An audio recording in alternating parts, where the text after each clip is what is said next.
Hi, this is Stephanie Miller from The Stephanie Miller Show. Please enjoy this exclusive clip from my show on Political Voices Network. Isn't this springtime for Hitler meets, I don't know, Bulworth something? This isn't even real anymore. I mean, it's really bad writing. Some sort of mass psychological experiment to see if someone that does and says the things that he does could possibly be elected president, right? There are still some people who are somehow justifying this. And I'm not just necessarily talking about the MAGA red hat cult. I'm talking about some people who should know better, who are like, yeah, maybe that guy again. Maybe the guy who admires Hitler's generals. Maybe the guy who now 3 top generals who worked closely with Donald Trump say that he is absolutely a fascist and the most dangerous person to America ever. I mean, let's be clear about this. Yeah. It wasn't like, oh, yeah, in the past 5 years or in recent memory or in modern politics. It was the most dangerous person ever is what Mark Milley said. I mean, Bob, generals, people that worked with him, the guy that wrote the Goldwater rules, I was just talking about going, forget that now. He's crazy. Oh, my God. Right? I mean, he clearly is, I don't even know what the term is, but obviously dementia has been mentioned by people that know a lot better than I do, including all of these doctors and psychiatrists, right? Oh, yeah. The other day he was doing a town hall where he was talking about, presumably energy. Yes. And he ended up in this stumbly, incoherent thing about liquid, and it sounded like that kid who's confused. It's like a meme going around. You eat, you want, you gonna, you do the thing, and it was exactly like that. And then yesterday he was talking about the tube. The kid in the Al Sharpton commercial that's explaining what happened to the blueberry pie. That's right. You want. I mean, although that kid was more articulate. But that made more sense. You know, we joke because, we're comedians, but disinhibition for any of us who've had parents that, had dementia and Alzheimer's, this is like, I keep joking like, oh, how close are we to the N-word? Pretty close yesterday. Calling Kamala Harris, lazy as hell and a bunch of other racist tropes.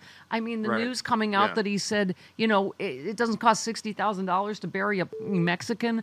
I mean, this is... now that's going to gain him votes. He'll get more votes because of that. That's how toxic and disgusting this country is, or a certain segment of this country, that they actually admire stuff like that. That's, you know what, he's telling like it is. He's saying what I'm thinking. And that's that's the situation we find ourselves in, and the rot that we have to heal in this country once we hopefully come out victorious in this election. I'm fingers crossed, don't get happy, but there's so much to fix, and the perception of people, awful, horrendous, provable con men like Donald Trump still get a leg up in this country. I can't even believe that it's at all competitive. There's just no way. But you know what? That's something that we should worry about after. Let's worry about that after. Let's now focus on winning this thing so we don't have to continue on. When I opened the show with Papa, Can You Hear Me? I'm having a very deep psychological crisis, having a daddy crisis. But my dad... She was 41 playing 18. Nuremberg prosecutor.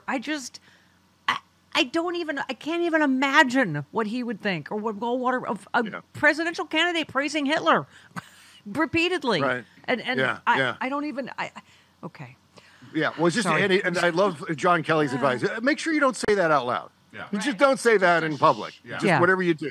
But this is why all the books should be called Now a Warning, because you knew this at the time. He heard this. Now a warning? While he had the nuclear codes. I mean, it's... Right. Okay. And that's the terrifying thing. Even beyond the racism and the obvious provable fascism is just the instability and incompetence and negligence. He's entirely about him. And I don't know why more people don't understand this yet, but he's not out there to help you. He's out there to help himself. He is going to pillage the national treasury, just like his hero Putin, the kleptocrat Putin. He is going to obviously try to enrich some of his friends like Elon Musk, for God's sake. He is going to dismantle the federal government, make it absolutely certain that he's never held accountable for anything. Can I say my favorite moment of the campaign yesterday is Tim Walz calling Elon Musk a dancing dip? Yeah, I love Coach Walls, man. Right. They're trying to say Coach Walls isn't manly. He's like, right? Football coach, veteran hunter. And he's like, this dancing dip. I mean, seriously. It's really, the contrast couldn't be more clear. What Kamala Harris represents, and especially as she was sitting there with Liz Cheney, represents what America should be, what our political discourse should look like. Yeah. That meeting with Kamala Harris and Liz Cheney, the sit-down town hall, where they both took questions, and obviously they have many differences on issues and policy, but they're willing to sit down and civilly debate these things, discuss them, and come up with some sort of reasonable solution. That's the way things ought to be. Yeah. And it was an amazing thing to look at that. And I'm not sitting here saying that Liz Cheney is right on everything. Obviously, I disagree with Liz Cheney on lots of things. But at the same time,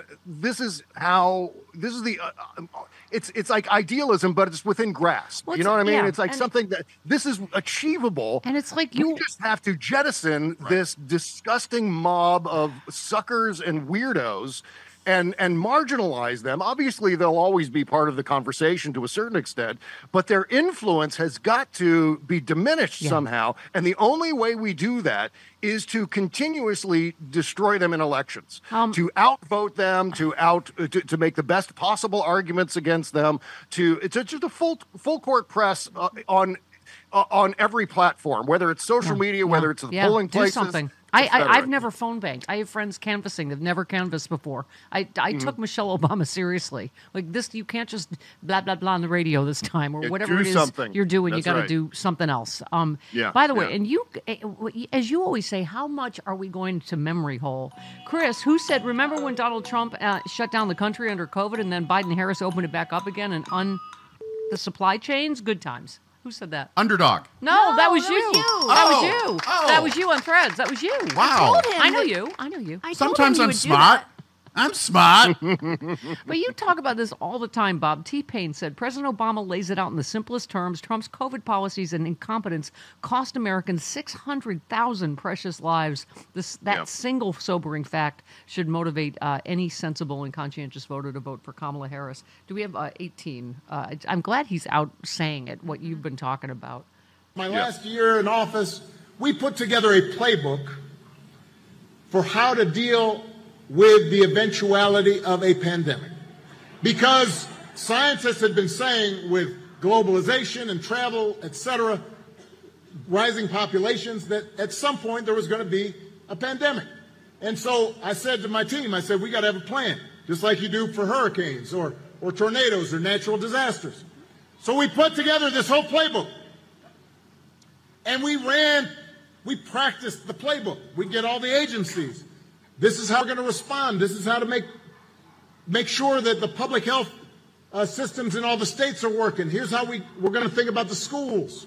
Yeah, and he threw it out because the black guy did it. Yep. I mean, yes, Trump's plan for hurricanes is a Sharpie. His plan for COVID was shove bleach up your ass. I mean, it's so. But it's that Obama did it, and it's that Donald Trump thinks he can do everything better than everyone else. Yep. That's the delusion that he operates under perpetually, no matter what it is. He's the greatest at everything, and everyone else, well, they don't know what they're talking about. So I'm just going to do my own thing, which he did, and then he delayed the start of protocols and restrictions and then ended them too early. And the consequence of that, hundreds of thousands of American deaths due directly to his negligence. I can't emphasize this enough. There were 4 American deaths at Benghazi on September 11th, and wrecked the economy. And I'm tired of people going, "Oh, well, COVID wasn't his fault." Yes, the COVID response was totally absolutely his fault. From start to finish, he was the president of the United States, endowed with immense power to be able to protect the American people from something like this. When there was a time when there was one COVID patient in the United States,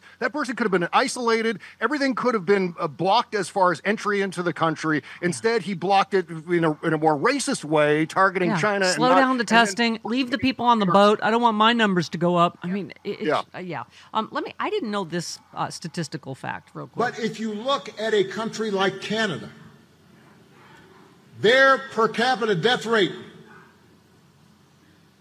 was 40% lower than it was here in the United States. So just do the math. That's more than 400,000 people. People's grandmothers, people's fathers, people's moms, who would have been alive if Donald Trump had just paid attention and tried to follow the plan that we gave him. Yep. Anyway, but, just as he said, leadership does make a difference.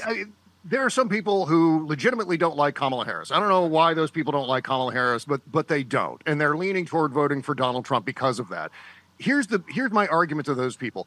But if you can't find something that she's talking about as far as policy, as far as the issues go, as far as her personality goes, just vote basically on competence and stability and expertise and normalcy. Yeah.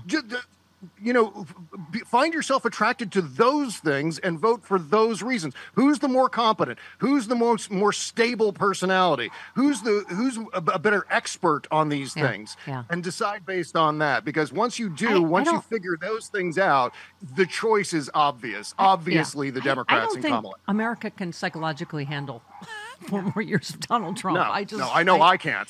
You retweeted for myself. Yeah, Aaron Rupar, you tweeted, Trump's not kidding about CBS being pulled off the airwaves. He's still ranting about it.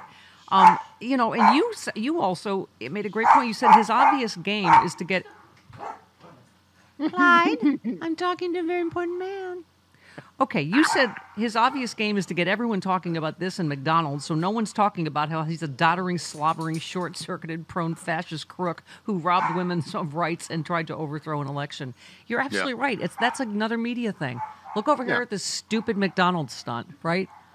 Yeah, there's always a thing where as soon as there's some sort of October surprise or some sort of scandal or some sort of gaffe that Donald Trump is responsible for, then suddenly he's blurting crap about how CBS is doctoring the editing or how Kamala Harris never worked at McDonald's and just drags us into this silly season politics. And that's the way another Donald Trump presidency is going to be utter madness. I mean, I'm talking about globally destabilizing, not just for the national economy, the global economy, global international relations, warfare. This is going to be a disaster of epic proportions because he has no idea what he's doing, and he was already president once. Yeah. I mean, this often gets forgotten in the political debate around the election is that Donald Trump was president once, could have done all these things that he's proposing, didn't do them for whatever reason. Didn't do any of it. Any of it. Yeah. I think President Obama made the point. There were the same number of immigrants when he left office as when he came in. He didn't do anything. Of course. There's no wall. But he says he did all the things, Stephanie. So I guess that's fine. So, you can